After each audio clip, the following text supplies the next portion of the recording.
Greetings, everybody. Welcome. I've got here stir and drop sugar cookies. It's the holidays. We're gonna glam it up with some sprinkles. And for the inside of the cookies, let me show you what the inside looks like. And may all the blessings and gifts of this season be yours. So, see the inside. Let's go make the sugar drop cookies. Stir and drop sugar. With this, the flour has been sifted. I'm going to add baking powder. Salt goes in. Mix it together and set aside. The beauty of this stir and drop cookies is we're going to start with beating of the eggs. No creaming.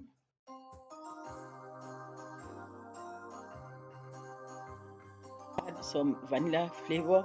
For me, I used half butterscotch and half vanilla. You could use either of them, either butterscotch or vanilla or whatever flavor you want to use. Just put it. Lemon zest goes in. Vegetable oil goes in. There, add in the sugar until the mixture thickens.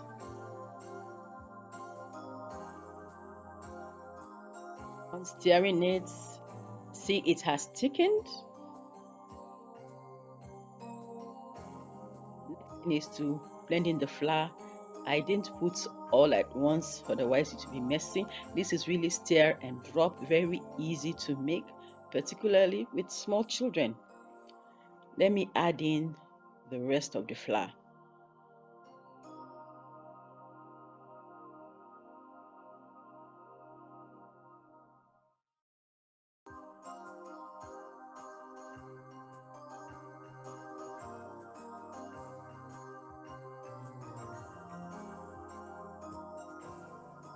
Let's take a closer look at the dough. This is what the dough should look like.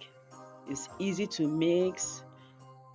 Just stir it and then you drop it as the name implies. Line the baking tray with baking paper and I'm going to drop the dough by spoonfuls into the baking tray. I did that, and at this point I never realized that this is too huge and the cookie rising wouldn't rise very well. There wouldn't be space for the cookies to rise and form that perfect shape. I continued doing this until I had only one left. This time I used a smaller scoop. It was still big, but it's okay. It's Christmas time. For this, if you're not using baking paper, you don't have to grease the baking pan. Just use it like that.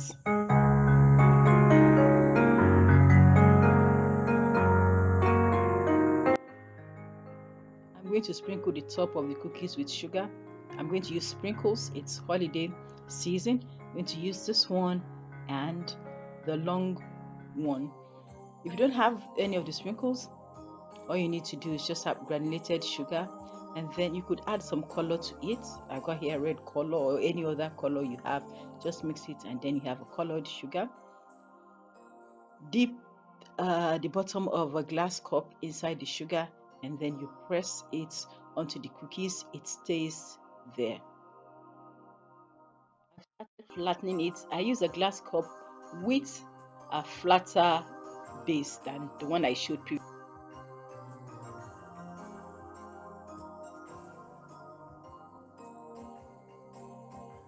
On with the flattening of the cookies. When you add the sprinkles, I'm going to start with the long ones. And I think I'm going to press it down again. Stick to it better. I'm going to press everything. Second row, I'm going to use this kind of sprinkles, shorter ones. If you are using white sugar, you can use a raw white sugar, and then another row you can color it. Like I have red color, I'll just add red color to it, so you have mixture of red and white. And then for the last row, I'm going to do it two long and two short. It goes in the oven 10 to 20 minutes in a preheated oven. 15 minutes later, it is done. I'm not putting it directly on the surface. I have a pot stand there, particularly if you don't have a heat resistant surface. Thank you so much for watching this video. Please like and subscribe. And if you want to test it whether it's going to stick together, I'm going to use this fish slice, or what's it called, to remove it, but it's okay. See you next time. Bye. Stay blessed and happy holidays. Bye.